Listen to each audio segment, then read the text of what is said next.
internamente, tanto a nivel oficiales como suboficiales, se sienten, hasta donde nos han expresado, fastidiados. Y yo rescato mucho lo que nos dijo hace un tiempo un oficial sobre esos temas, ¿no? Que siente que están siendo destruidos, que los están demoliendo progresivamente. Y pasando a nuestro tercer tema, vamos a darle la bienvenida a Nicolás Ceballos, ex viceministro de Seguridad Pública del Ministerio del Interior y director del Instituto de Criminología y Estudios sobre la Violencia, para hacer un análisis desde tratando de ponernos un poco en los zapatos de la Policía Nacional del Perú, de qué consecuencias podrían tener las acciones que está tomando el presidente Pedro Castillo, estos cambios constantes en los altos mandos de la policía y cómo se afecta la institucionalidad de esta importante institución a través de estas decisiones del presidente. ¿Cómo estás, Nicolás? Muy buenas noches y bienvenido a Comité 1. ¿Qué tal? Cuánto gusto estar con ustedes. Un placer. Muchísimas gracias.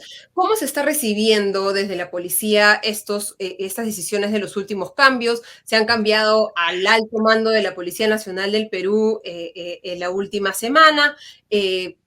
Tanto al comandante general, al jefe de Estado Mayor, al inspector general, y en el caso del comandante general es el quinto cambio en el poquito más de un año que tiene Pedro Castillo en el gobierno. ¿Cómo se siente en este momento o qué efectos tiene esto sobre la Policía Nacional del Perú? Mira, hay que ver esto ya a la luz de los mensajes que la propia policía ha emitido en las últimas semanas, ¿no? Hace pocos días, muchos policías en actividad y en retiro han dado un respaldo al coronel Colchado en algunas actividades sociales y públicas de la propia policía, mostrando ya su desencanto y su fastidio con estas decisiones y con esta posición del Ejecutivo frente a la labor que se está haciendo de investigación en este grupo. También se sabe que, se sabe, es un secreto a voces, que muchos de los comandantes generales que han salido retirados por decisión presidencial ha sido básicamente porque tenían algún reparo, alguna resistencia, alguna oposición, alguna decisión o alguna indicación, algún mandato, o porque fueron criticados finalmente por alguna medida que se tomó en su momento, como por ejemplo la creación de este grupo especial, o por ejemplo intervenciones en locales partidarios de Perú Libre o de familiares del presidente o allegados, ¿no? Entonces, esto es un asunto que ya está calando y está generando alguna incomodidad de parte de la Policía Nacional. Los sectores internamente, tanto a nivel oficiales como suboficiales, se sienten, hasta donde nos han expresado, fastidiados. Y yo rescato mucho lo que nos dijo hace un tiempo un oficial sobre esos temas, ¿no? Que sienten que están siendo destruidos, que los están demoliendo progresivamente. Pero como tú bien mencionas, no solamente hablamos de la salida ya de 12 tenientes generales, sino de que eso también implica arrastrar con los liderazgos que se han acumulado durante años dentro de la propia policía. Hablamos de gente que ha sido referente en sus promociones, gente que ha sido referente a nivel operativo, que ha tenido labores muy importantes y trascendentes en su desempeño y que han pasado a retiro sin haber podido tener la oportunidad de cumplir el tiempo requerido como comandante general de la policía, ¿no? Eso, sin duda alguna, merma la moral de la institución y la propia policía lo señala, ¿no? Sí, podemos mostrar, digamos, este nuevo alto mando. Tenemos como comandante general al general Raúl Enrique Alfaro Alvarado, ¿no? Que reemplaza a Luis Vera Llerena, teniente general de la policía, ahora pasado al retiro. Tenemos a Vicente Marcelo Álvarez Moreno, que va a ser jefe del Estado Mayor, general de la PNP. Y en tercer lugar, que creo que es lo que ha llamado o lo que ha generado mayor incomodidad, es el nombramiento de segundo Leoncio Mejía Montenegro, general de armas de la Policía Nacional del Perú, como inspector general. Él es natural de la provincia de Chota, en Cajamarca, de donde proviene también el presidente Pedro Castillo. Se le considera muy cercano al mandatario y él va a tener la responsabilidad de revisar este proceso que ha abierto el propio presidente Pedro Castillo contra Harvey Colchado, el líder de este equipo especial de la policía que brinda apoyo al equipo especial de la Fiscalía de la Corrupción del Poder. Y esto claramente no se ve bien, ¿no? Estos cambios están siendo hechos directamente por orden del presidente Pedro Castillo en un contexto en el que él también está siendo investigado por obstrucción de la justicia. Sí, efectivamente, y ahí es importante mirar, no cuestionar en estricto la atribución presidencial. El presidente finalmente tiene la potestad de decidir quién es el comandante general de la policía y el ministro del Interior tiene la posibilidad de transmitirle al presidente sus opciones al respecto. Eso está previsto y es lo legal. Pero lo que hay que observar en este caso, más que la legalidad de esas decisiones, es la oportunidad de las decisiones. Y lo que hemos visto en los últimos meses es que todos esos cambios ocurren siempre en contextos donde se ve seriamente cuestionada la figura presidencial y su entorno cercano. Entonces, no hay que ser muy suspicaz para ver lo evidente, ¿no? Que hay cambios que responden básicamente a una estrategia de protección y de defensa, y eso genera naturalmente preocupación por los manejos que se tienen.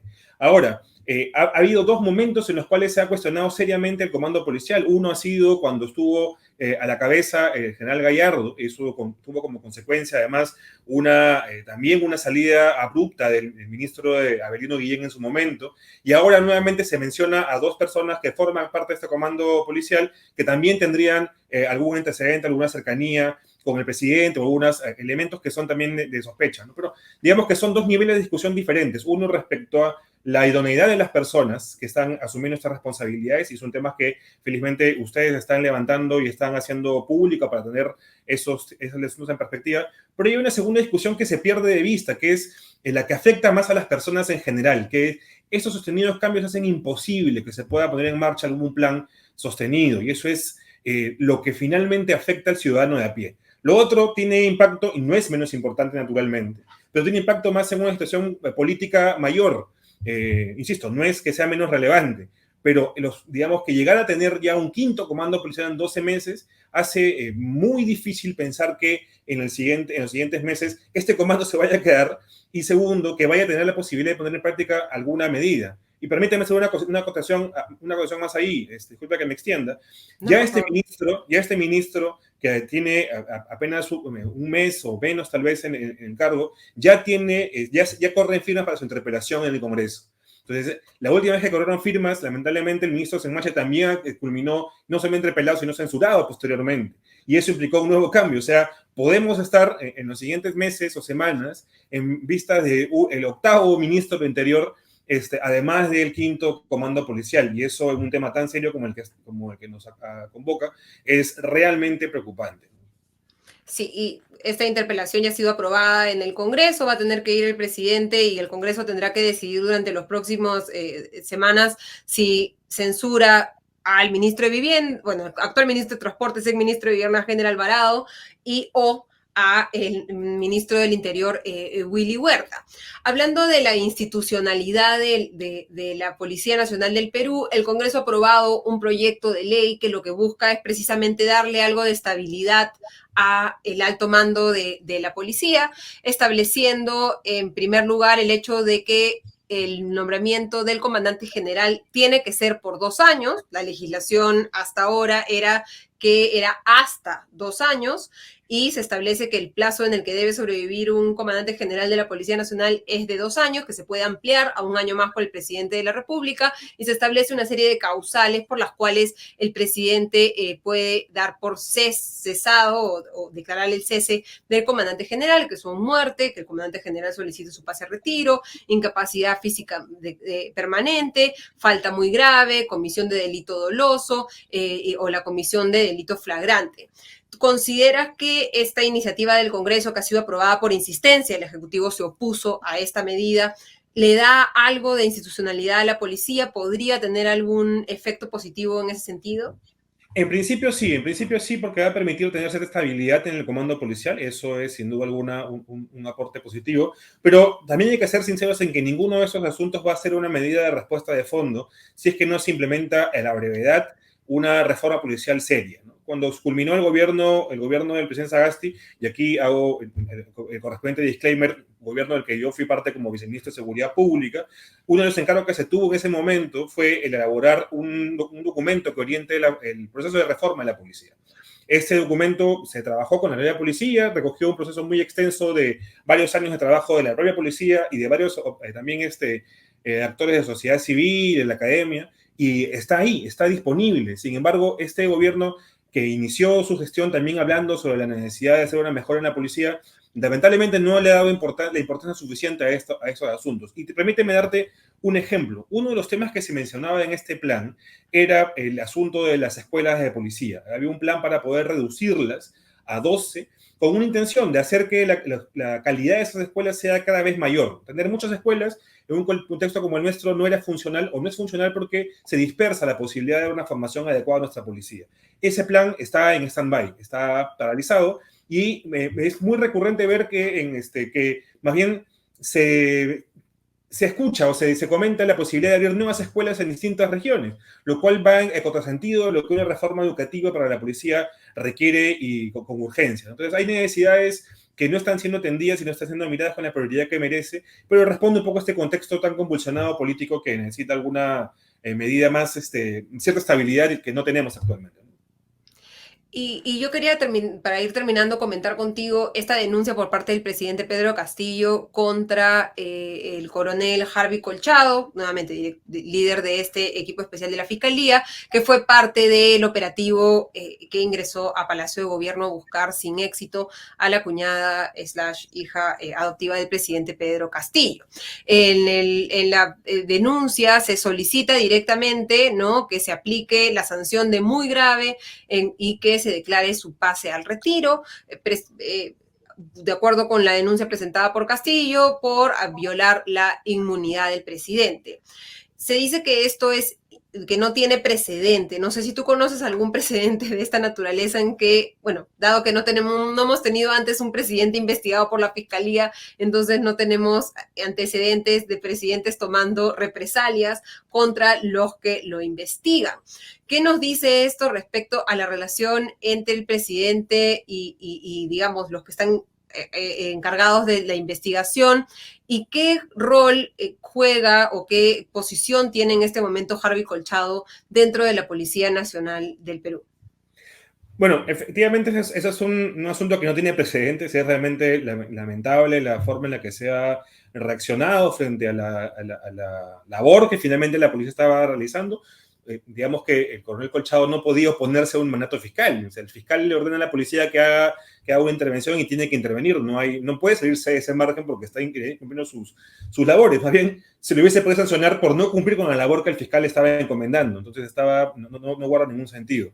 Pero sí hay que leer este tipo de mensajes como un mensaje, vale la redundancia, hacia la policía, y un mensaje que no es positivo porque finalmente suena a un amedrentamiento. Eso suena a una amenaza y no es algo que nuestra policía ni merezca ni necesite en estos momentos, ¿no? Porque finalmente el equipo, el grupo del coronel Colchado, que además no solamente es él, más que ejerce un buen liderazgo, está cumpliendo con su función constitucional, está investigando lo que le corresponde investigar. Creo que es un muy mal señal ese tipo de reacciones. Y habrá que ver cómo esto decanta. Entiendo que en la sesión que se tuvo la semana pasada convocada para notificarle del inicio del proceso, al final se aplazó. Hay que ver cómo eso evoluciona, pero sí es un mensaje negativo para advertir, digamos, a los demás policías que tomen sus medidas, tomen sus cuidados. Ahora, nos hubiese gustado ver más celeridad para también investigar el asunto de los ascensos, supuestamente con un pago de por medio, por el cual se involucró a Bruno Pacheco también en estos escándalos en estos meses, ¿no? Habría que ver también qué celeridad se le da a investigar a estos asuntos que son de hecho, bastante más críticos que la situación del cumplimiento de una función de parte del coronel Colchado, ¿no? ¿Ves alguna salida en el corto plazo para estos problemas que hemos venido analizando? Mira, lamentablemente no vemos ninguna salida. Ya ahí si nos salimos un poco de la discusión del horizonte del interior y la seguridad, vemos demasiados vaivenes entre los actores políticos y no se ve un escenario de resolución. Así que, sin ánimo de hacer futurología, no vemos un horizonte claro, y el problema principal es que lo que está de por medio en riesgo es la seguridad de la gente, nuestra seguridad en general, ¿no? Eso es lo que no vemos que mejore y no vemos que evolucione en positivo, aun cuando en el sector hay chispazos interesantes, hay medidas positivas, hay cosas que pueden valer la pena, como por ejemplo la aprobación de la política de seguridad ciudadana, algunas medidas puntuales. Este escenario tan poco estable hace que esos sean chispazos aislados positivos, pero con ninguna horizonte de sostenibilidad. Perfecto, te agradecemos muchísimo, Nicolás, por habernos acompañado esta noche, y te dejamos seguir con tu noche de domingo. Muchísimas gracias. Hasta la próxima. Gracias.